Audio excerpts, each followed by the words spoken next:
Everybody, welcome back to Video Game. So today we're going to continue the series on the MiSTer FPGA D10 Nano project, more specifically in this instance, the Nintendo 64 core.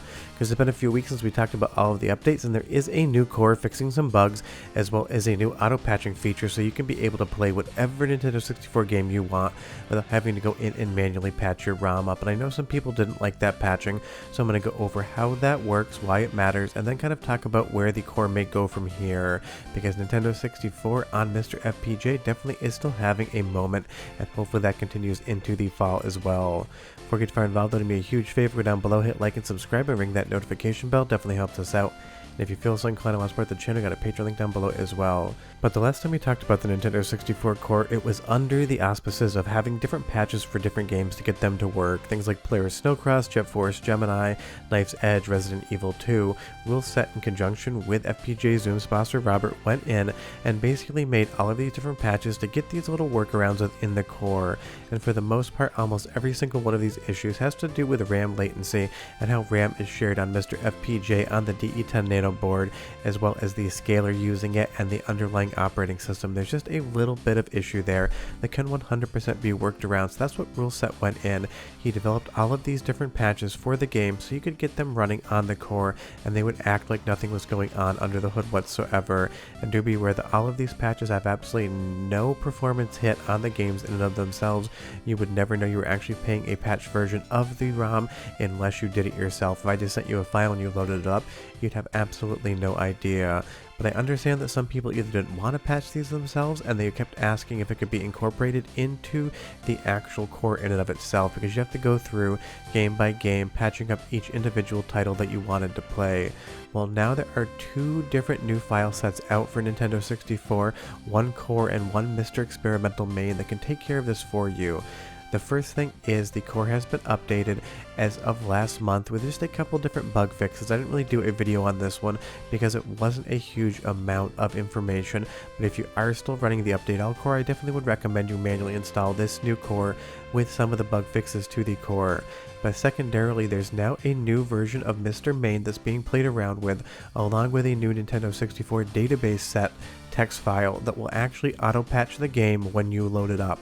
So you don't need to patch anything whatsoever. It'll take care of all of that for you when you load up your title. It'll even put a warning page on the screen quickly saying that it has automatically patched it. So now you don't actually have to do anything to your games whatsoever. You can just go ahead and load up your files, and the core as well as MiSTer Main will automatically patch them and get them running for you. This is going to be stuff like Resident Evil 2, Polaris Snowcross, Jet Force, Gemini, games such as that. And don't forget, stuff like Conquer have now just been fixed within the core in and of themselves and no longer require any patches whatsoever.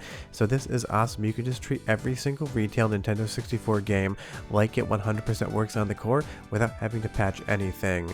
So you'll see here, once you actually download that auto patcher update, you're going to get a new folder, and inside of that there's going to be one file. This file is going to be titled MiSTer. This is the actual MiSTer main that you would have on the root of your micro SD card on your MiSTer FPGA. So if you switch this out, you'll have everything that MiSTer offers, and then the core will also auto patch all of the different titles that currently require patches, taking one less step out of the rotation for you. You also have the Nintendo 64 folder, and inside of that you have a new N64 database.txt file. This file is always in your Nintendo 64 core folders because you do need to have this for most of the games to work, for them to understand how they save, things such as that. And if you scroll through, you're going to see basically every single retail game with the information that the core needs, as well as a bunch of different titles that aren't retail games that will run on the core. So sometimes if you're actually testing a fan-made game and it's not working on the Nintendo 64 core, that doesn't mean it won't work. It just means it needs a new entry in the Nintendo 64 database file. I'm not going to show you how to do that here, but if you pop over to MiSTer FPGA Discord, I'm sure somebody would be willing to help you out. But you'll now see this new heading, N64 game patches to increase N64 compatibility, and this is where you're going to see all of the diverse information that new version of MiSTer Main along with the core is going to go ahead and patch for you. This is basically on the fly patching, so when you first load up the game, it'll apply the patch and everything will work as intended. That's going to be something like Jet Force Gemini here, where before you had to go in, grab the game files, grab the patch, and manually patch them either with a web patcher in an internet browser or a piece of software that you downloaded. Now all rule sets patches are incorporated into that new MiSTer main, and it'll take care of it for you. Now it's highly likely once thing is further tested that this will actually get merged into the main repo, so when you actually just update your MiSTer and it updates MiSTer main, you will have these feature sets as well. But as of the recording of this video, it is still something that you have to manually install yourself. And you'll see here we have patches for Player Snowcross, Resident Evil 2, Rugrats in Paris, every single version of the game, Japan, PAL, US, you'll be good to go, even Knife Edge Nose Gunner, which I don't know if anyone's favorite game on the system, but it is one now that has a patch and will be taken care of on this new MiSTer main. And that is absolutely awesome because again, we have 100% retail compatibility with every single Nintendo 64 game and the core, and there still are updates coming, and I know you guys are excited about some of them in the future, and you guys keep asking me about the turbo core. I just want you to realize at this point in time when I make this video that these improvements are just to the actual stock core. Sure, that auto patcher should work with the turbo core, but otherwise all of the new things you've seen in the last couple months on Nintendo 64 are isolated just to the stock core.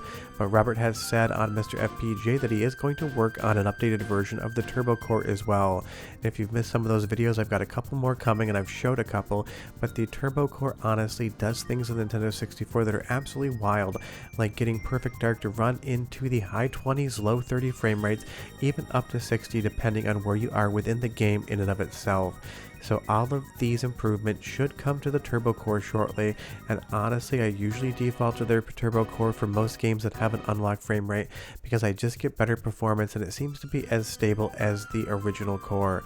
But remember, if you want the most accurate experience, the original core, not turbo, is going to be the one you want to use.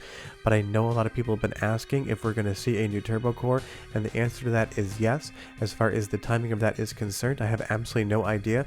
When Robert feels like he has the time to work on it and has a release candidate he wants to test, I will do a video letting each and every one of you know it's available and you can check it out, because that is the fun thing. All of these improvements you've recently seen come to Nintendo 64 are going to eventually come to the turbo core as well, giving you in a lot of games a better experience than you actually got on stock hardware. Even stuff like GoldenEye here is just going to be improved by the turbo core, and once we get some more of those bug fixes in, it's just probably going to be the de facto way to actually play Nintendo 64. But leave me a comment down below and tell me, when you're playing this on MiSTer FPGA, are you generally using the stock core or are you using the turbo core?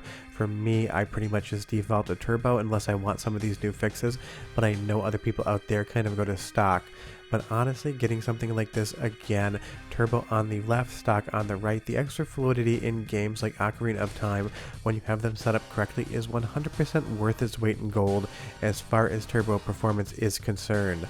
So if you want the most recent updates, grab that core from the test channels on MiSTer Discord and use the stock core. If you want to just have the fastest experience without the improvements, go ahead and load up the turbo core. But again, as soon as that turbo core updates, I will work a video up letting you know all of the improvements, all of the changes, and any other new features we possibly got between now and then.